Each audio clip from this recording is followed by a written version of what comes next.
वहीं साथ ही अगर मैं कहूँ भारत में इसी तैमूर के मातृ पक्ष की तरफ से बाबर जो आएगा वो इसी की मदर साइड से होगा। ये लोग भारत में आएंगे, फिर शासन करेंगे। चंगेज खान जैसे दुनिया में एक डरावना नाम है, उसी तरह से तैमूर लंग एक डरावना नाम है। अभी आपने देखा होगा, आपका सोशल मीडिया पर एक बहुत विरोध हुआ था, सैफ अली खान के बेटे का नाम या करीना कपूर के बेटे का नाम जब रख दिया गया तैमूर, तो एक ट्रोल चला, एक आपका अ, मतलब कि इतना खराब नाम क्यों रखा। भारतीय इतिहास पर जो व्यक्ति एक काले साए की तरह रहा, या जिसने इस देश में लाखों लोगों की हत्या करवाई, या सिर्फ वही एक नाम मिला रखने को? ठीक है, किसी और का नाम रख सकते थे, और अन्य नाम है, बहुत सारे नाम हैं, बहुत सारे पैगंबर हुए हैं उनके नाम पर रख सकते थे, शुभ नाम है बहुत सारे, संत लोगों के नाम हैं बहुत सारे, ठीक है, चिश्ती सिलसिले के बहुत सारे लोग हैं, तो एक मतलब देश में माहौल बना। तो तैमूर इतना घृणास्पद क्यों है, मतलब उससे लोग इतनी ईर्ष्या क्यों करते हैं? क्योंकि तैमूर वो व्यक्ति है जो ट्रांसक्सियाना से चला। तैमूर लंग, लंग का मतलब ये है कि लंगड़ा हो गया था एक युद्ध में, इसके एक पैर जो है वो कटा हुआ था, तब भी इसको जो है इसका नाम पड़ने का कारण वही है। फिर भी कहते हैं इसकी भी चंगेज खान की तरह सपने थे।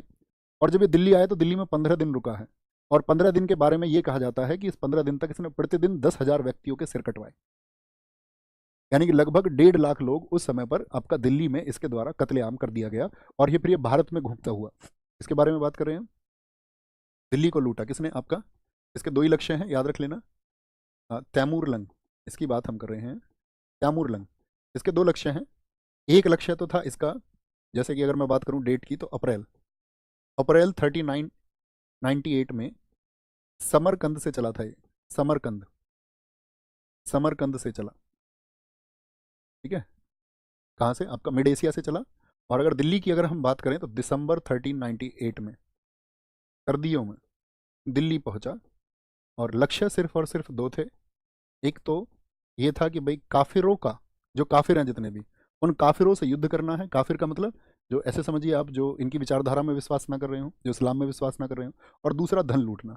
15 दिन तक इसने ये किया, और लगभग 1.5 लाख लोगों की हत्या करा दी गई। इसके बाद में, दिल्ली के बाद में सबसे इंपॉर्टेंट बात है, दिल्ली में जब ये 15 दिन रुका, दिल्ली के बाद में ये गया सीधे फिरोजाबाद। अब कहीं भी आप इस बात का जिक्र नहीं देखेंगे, फिरोजाबाद। और यहाँ फिरोजाबाद को भी इसने लूटा। और जब ये मेरठ गया तो यहाँ एक विशेष बात है कि भारत का एक संगठन बना था यहाँ पे, जो कि हरिद्वार का मतलब सेंटर था, और खाप पंचायत एक हुई थी, उसके बारे में मैं तुम्हें बताना चाहूंगा। कुछ नाम है हमारे हिडन हिस्ट्री के, जैसे कि यहाँ पर थे आपका धर्मपाल जाट। उन्होंने पंचायतें की इसकी सभी से, जब उनको पता चल गया कि भाई इधर से आना है, तो उन्होंने बोला कि भाई गाँवों से स्त्रियों को खाली कर दो, बच्चों को खाली कर दो, ठीक है, और इन सबको यहाँ से निकालना होगा हमको। 95 वर्ष के आदमी थे, घोड़े पर बैठ करके मैसेज दिया सबको। उनके भाई कर्णपाल, उन्होंने बहुत दान दिया उस समय पर, ठीक है। और सेनापति बनाए गए तो कहा जाता है कि उत्तर भारत के भीम थे, जोगराज गुजर। आज आप जानते भी होंगे, वहाँ उत्तराखंड में एक लंढोरा रियासत है, ठीक है, तो वो उन्हीं की रियासत है, जोगराज गुजर। 7 फुट 9 इंच के थे, पौने 8 फुट के, उत्तर भारत का भीम कहा जाता है उनको।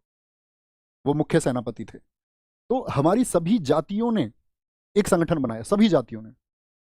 रामदेई त्यागी महिला सेना का नेतृत्व कर रही थी, चंदो बामन, ठीक है, आपका राम प्यारी गुजरी। मतलब ऐसा नहीं था कि भाई पुरुष इस युद्ध को लड़े, महिलाएं भी लड़ी। और सबने मतलब आपका, आप देखोगे इसमें एक नाम आता है आपका वाल्मीकि समाज से, लोधा, वो इसमें छापामार नीति के प्रमुख थे। तो यहाँ पर एक संगठन बना, और यहाँ पर कहते हैं कि लगभग 60,000 युवा इकट्ठे हुए, ठीक है, मल्ल लोग जो आपका इस एरिया से थे, और सबने इकट्ठे होकर कहते तैमूर लंग इसी वजह से इस मेरठ के बाद में तुरंत हरिद्वार, मेरठ और हरिद्वार के बीच में उसका युद्ध हुआ, यहाँ पर घायल भी हुआ वो। और यहाँ से वो कहाँ गया आपका? कांगड़ा भाग गया। कांगड़ा भागते हुए फिर यहाँ से जम्मू कश्मीर और दैन सिंध, क्योंकि उसकी मौत तो हालांकि बाद में हुई। जैसे अगर हम बात करें, उसकी मौत हुई 1405 में, लेकिन कहते हैं कि यहाँ पर उसकी छाती में भाला भी लगा था। वो मतलब है नहीं कहीं भी कि भाई हम लोगों ने प्रयास किया है, हमारे लोगों ने एक संगठन बनाया, ठीक है। समझ में आई बात? Clear I? तो इस पर देखेंगे, एक बार रिसर्च करेंगे, रिसर्च करेंगे इस पर, आप कहेंगे हाँ जी। तो कहने का मतलब है कि तैमूर लंग का आक्रमण ये हमको पता होना चाहिए। 1398 का इसका भारत में विरोध हुआ था। आज आप आंसर करें इन क्वेश्चंस के। देखो, मैंने एक दो साथियों के क्वेश्चन देखे हैं, अभी भी मैंने देखा, जैसे कि किंग प्लेज कह रहे हैं सर कुछ फैक्ट विस्तार से पढ़ाइए। दोस्त देखो, जितना, अब मैं आपको क्या समझाऊं, इसका मतलब है या तो आपको इतिहास की समझ नहीं है,